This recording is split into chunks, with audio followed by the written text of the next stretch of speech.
We're going to get into all sorts of very interesting conversations about the workflows and the practical challenges of getting content on there. I'd like to welcome to the stage Andrew Shulkin. Please give him a big round. So, Andrew, could you introduce yourself and what you do for Sphere? My name's Andrew Shulkin. I oversee capture and visuals for Sphere.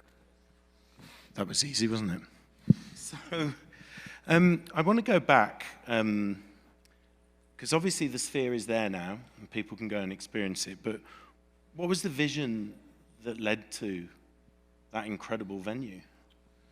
I mean, the vision for this venue goes back 6 or 7 years at this point, and probably further beyond that when it was just an idea. The story, maybe apocryphal, is one of Jim Dolan, who drew a circle on a napkin and said, what if we did this? And the idea was to take and completely transform the world of entertainment and what a venue can be. I think for a long time, Madison Square Garden, which is the company that he's the executive chairman of, and Cablevision before that was all about broadcast, laying fiber, all the things that we do, but it was always about high bandwidth, which had to do with launching satellites and all kinds of incredible things in that space. So the question became, how do we take all the innovation of the day and apply that to really create something that was totally transformative? How did you first get involved in the project, and what did you think when you first heard about it? Well, I think probably like everybody here who heard about it way back when, no one was sure that it was really going to happen. And so I guess it was 2017 when I sort of first heard about it. I was presenting at a conference up in the Bay Area, and I was working on a big high-resolution camera system that we were sort of testing for a potential market, and met some of the folks from Sphere. It was called just MSG at the time, and they said, hey, would you be interested in coming to shoot some tests for us? So I did, and I started consulting, and then I was leaving to go do a movie, and they said, you can't leave. I said, okay, well then, what are we gonna do? So that's how I sort of got involved and started building camera systems for it and trying to figure out how we can, image for this crazy world-class screen. Obviously, going into something that's a completely new format and new experience for the audience, it's going to be quite the journey figuring out how you do that, how you, and in thinking about how you got from there, where it was a concept, to where you are today, where it's a real venue, and you actually have to get stuff in front of the audience. How close to what you were envisaging is what you actually have now with the Sphere?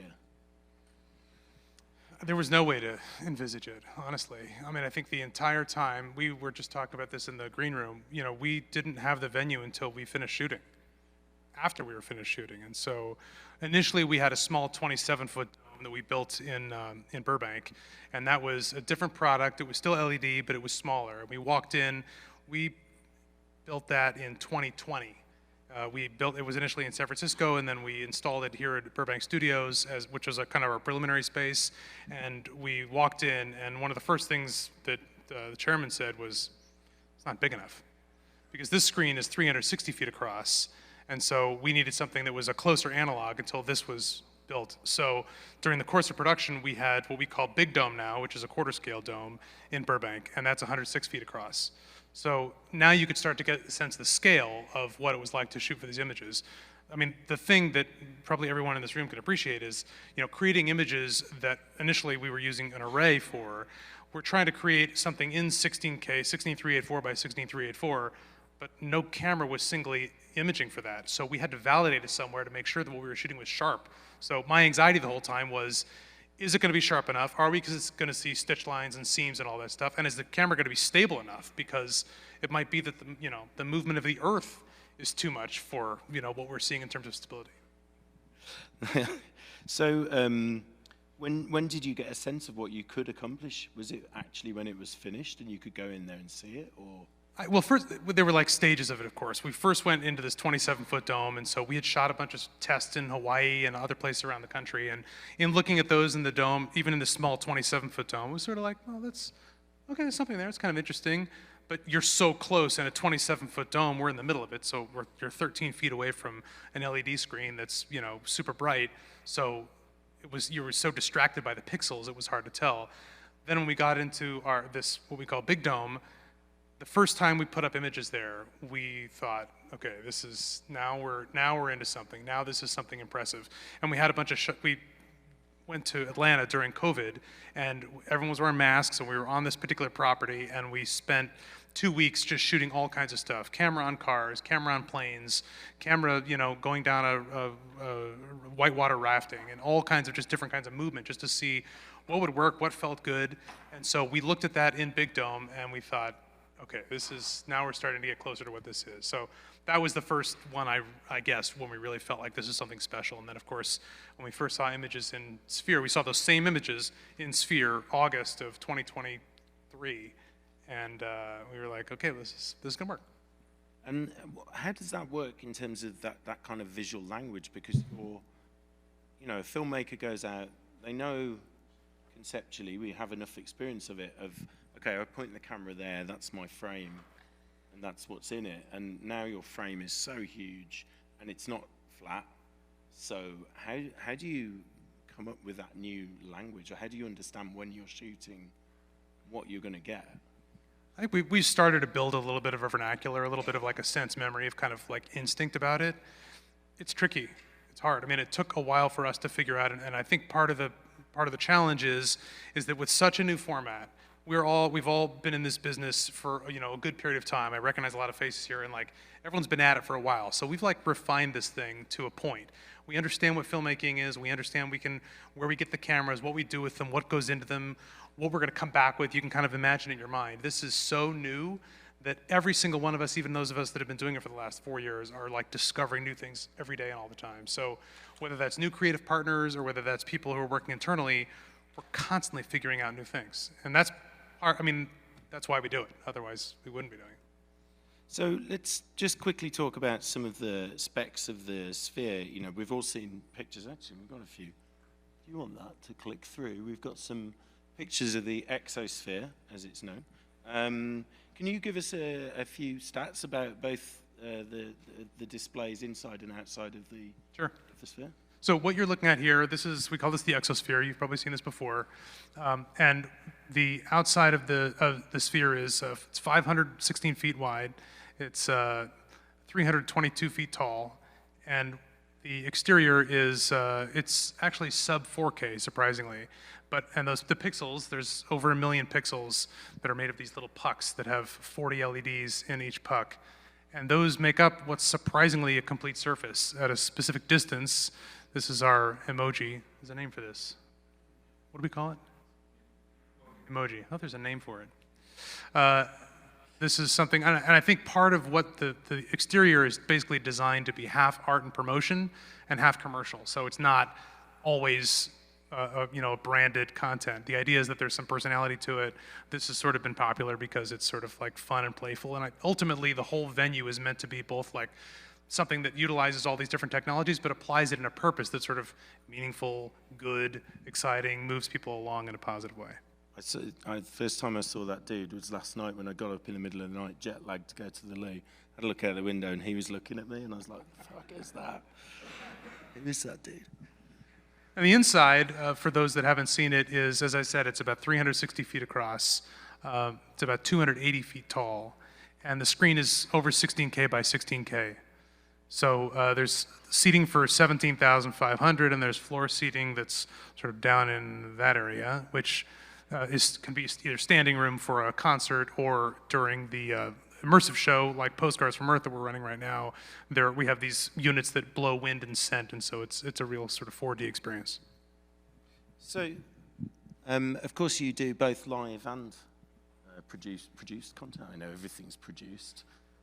So, I mean, is that, well, of course it's a challenge, but this is like next level because you're not just creating content where in the venue you're then going to see it in a static way.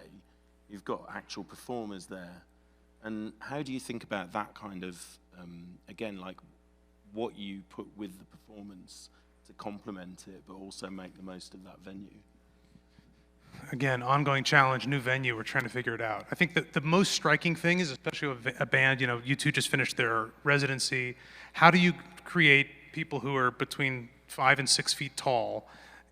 How do you put them in this venue and not feel like they're diminished by the size? And so then suddenly you start to rely on the screen. And coming into this, I've certainly been to concerts and I've shot backgrounds for concerts and shot concerts for years, but what this does for what a concert background visuals mean is actually much more woven into the fabric of the show. And as we're in flight on a couple of upcoming shows, the kind of creative partnership with the band, with the story they're trying to tell, with what they look like, sort of prototypes the relationship that we're trying to do with this venue, because it's not just a venue, it's something that we're trying to activate in a variety of ways and kind of really forge new methods of storytelling and kind of like creative engagement between music and pictures.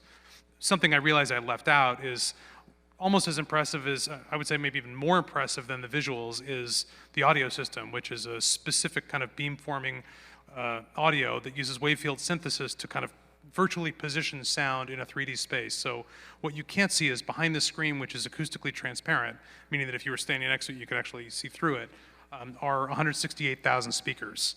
And so behind the entire screen are the speakers that can kind of position sound in such an incredibly local way that even with the shows right now don't do it justice. Yeah, I've heard some of the things that can do, and it blows your mind.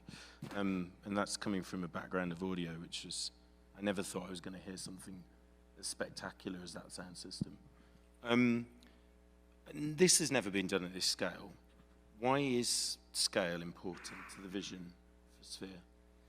I mean, I think scale is probably the most important feature of the venue. I think that scale is something that when you're in a VR headset, you can't, I mean, even if you see something that's really big because of the image quality and the proximity to your face, you're not able to experience in the same kind of social way. So I think sitting in a venue with thousands of other people, and if you go see Postcards right now, it's running today and until Monday, and then they go dark for some concerts that we're getting ready for.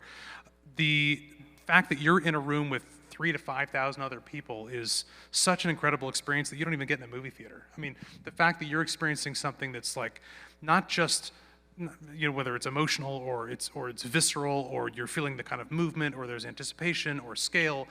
There's elements in the movie that we were really trying to push with Postcards that shows that. It's also true of the venue. And so I think it sort of transcends what a screen is, because you sort of break the rectangle from the way that we're accustomed to perceiving images. So with that in mind, you've got to build all of the technology and process workflows to accommodate that 160,000 square feet LED screen, and do it justice, right? Make the use of that screen to get the best out of it.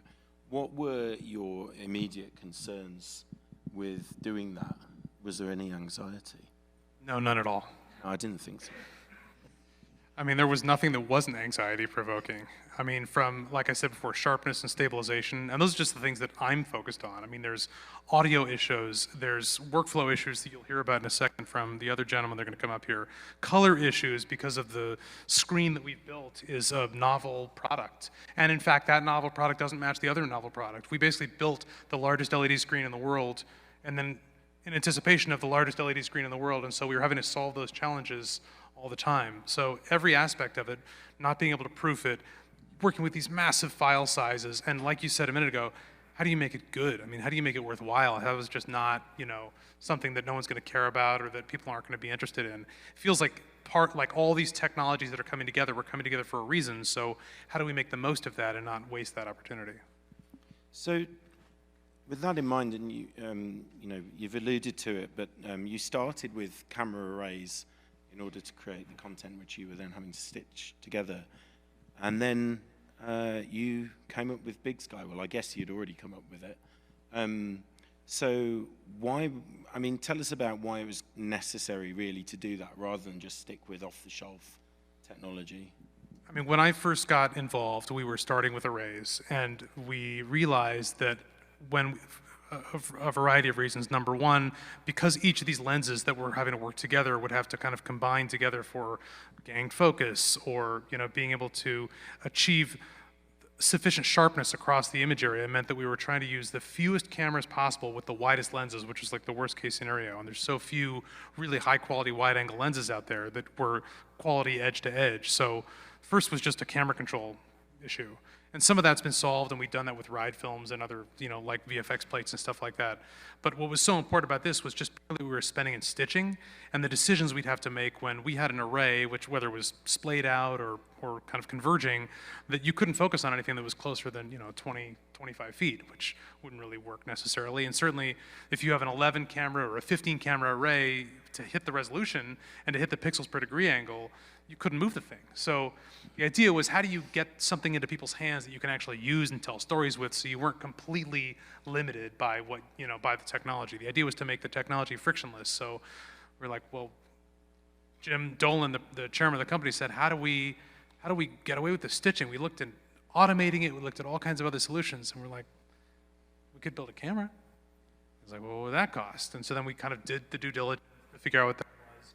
I can't take credit for that part. We brought in Dean and DeSilva, who's works in, has been around in the high resolution world and has really been an innovator with 4K and other things like that. And so he said, well, we could do it ourselves.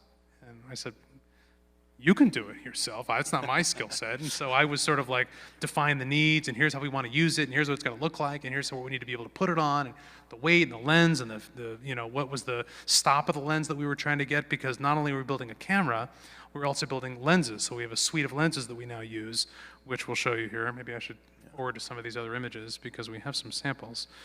It's coming up here. These are just some other samples of the wide-angle images that sort of don't do it justice on a square rectangular screen. But so this is Big Sky. So not only did we build the camera and build the lens, but also we built other lenses of other fields of view, and also the media that we need to record it. And also we had to work on how we could view images.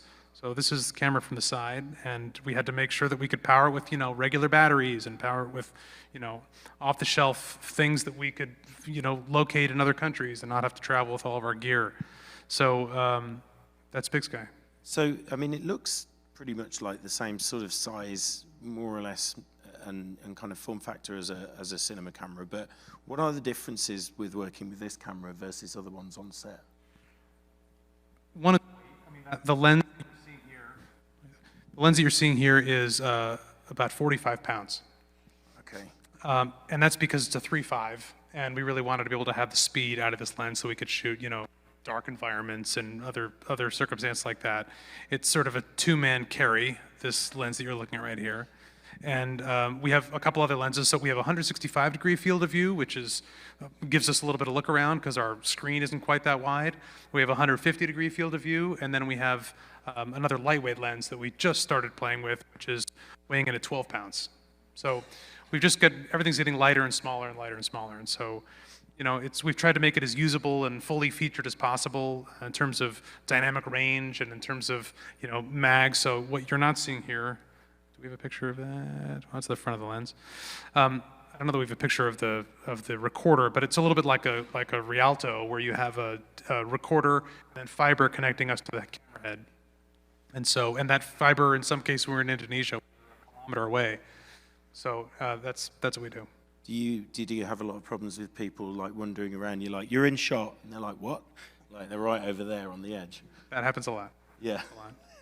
Stop getting in the shot. Turns out the sun's in the shot a lot. The sun's always in the shot. Like you can only point in one direction. Sun directly behind. But one interesting thing is that I think in the IMAX world, where the concept of front lit, just so you get that kind of brightness that you typically so the images pop off the screen, because the screen is emissive, because we're shooting for an LED screen, there's some sort of interesting considerations. So when we think about veiling glare and how brightness impacts the side and how it can milk out shadows, where the sun is in the shot is something we think about a lot. Interesting. So Postcard from Earth is the first cinematic experience at Sphere. Can you just tell us a little bit about that production and some of the challenges that you faced specifically with that, and effectively the first movie for this format? So Postcard from Earth, which, like you said, it's a 51-minute movie, or an attraction we call it, and it's a 4D experience. And I think anyone who's seen it, can attest that instead of feeling like it's like this, you know, kind of like all the ideas of scent, wind, all the other kind of like 40 elements that oftentimes in other movies sometimes feels like a little bit of like a cheat, or it feels like it's sort of like a little bit of a bonus. In this, like, really feels like it's part of the composite experience. And the whole idea of the venue is that it's meant to transport you to places that are difficult to go, or that you might not go, or places that just feel, you know, that you wouldn't otherwise see. So a lot of underwater stuff. We do a lot of interesting things with space. And for anyone who's seen the movie, Postcard, it's from places all around the Earth and even places that aren't on Earth. So when we set out to make this movie, it was shot in 27 countries on 7 continents.